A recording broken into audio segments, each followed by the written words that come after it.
Hello, this is Claudia Orengo from heartmade.es, and you are watching the Ask Me Anything series. So if you want to submit a question like the one you're going to be listening to, you just need to be a subscriber on my email list. You'll find a link here to join. It's at heartmade.es/AMA, and then you'll be able to submit your questions. So Wayne asked, can you please give a short list of the necessary steps in the correct order to start a website and the providers, if any, that you think are easiest or cheapest for people starting up, like domain name, hosting company, but then what next for affiliate blogging or coaching? Thanks.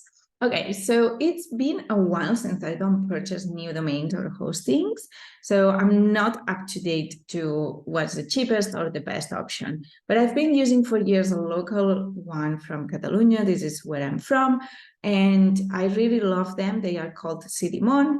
I can give you a link on the description, and I'm very pleased with them because they offer 24/7 customer service. They offer great, experience. It's not the cheapest, but it's super worth it for me. So this is the one I would recommend. Of course, I don't know how it works if you are not, located here in Europe, but if it doesn't work for you, my recommendation would be to find a local supplier that has good customer service. I think that's the key. So now about the steps, I have them listed here. The first step, I would say, is to decide which CRM you want to use. Basically, do you want to use WordPress?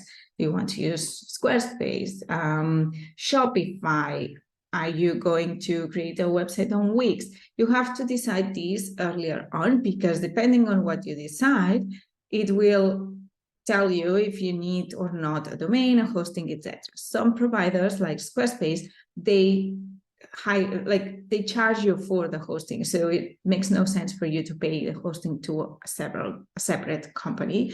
You need to buy one of their packages. So that's why I think this is the first step, to decide where do you want to, what technology do you want to use to create your website. Second step, it's if you need it, because sometimes these solutions already included, purchase the domain. You can include it through them, as I said, or you can include it through a third party.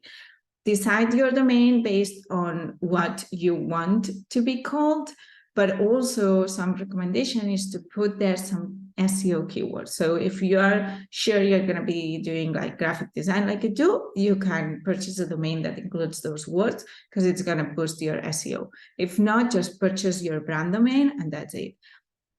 I do have a tip about that, a thing that I mistakenly did at the early days, and I purchased my domain called heartmade, but because .com was not available, I purchased .es, and I felt that was a great idea. Well, not, because you really want to have a .com. I think .com is the most universal one. It's the one that people will try the first. And if somebody else has your same domain with .com and you don't have it, it will bring confusion. For a while, that person was running a handmade business just like me, and people were confused, they didn't know I was not them or they were not me. So I even got a publication in the media saying my link was heartmade.com, and I had to contact them and say, no, it's not .com, it's .es. You're, publicizing somebody else. So it's really important, I think, to have a .com. And if I were to start over, I would definitely search for another domain that I could have the .com instead of my local one .es, because now I all the time have to be saying, hey, I'm Claudia from heartmade.es, just in case you type heartmade and it brings you to .com, because that's not me. Okay, so hosting, that would be the next step. Again, if you decided to go with Shopify, let's say, they include the hosting, so that will depend on your decision. My recommendation is that you go with the same company as the domain. So if you're creating a WordPress.org website, then purchase the domain and hosting at the same company. That way there are no, you don't need to connect them, and it's way easier for you to remember, okay, this is who I'm paying and this is how I log into their backend, and this is how I handle my domain and hosting. Then if you have decided to use something like WordPress, you need to install it. That would be the next step. And most hosting providers, they include that as an option that you just click and it installs for you with just a few steps. So that would be the next step. Then when it comes to creating your website, the first thing I recommend you to do is to create your website map.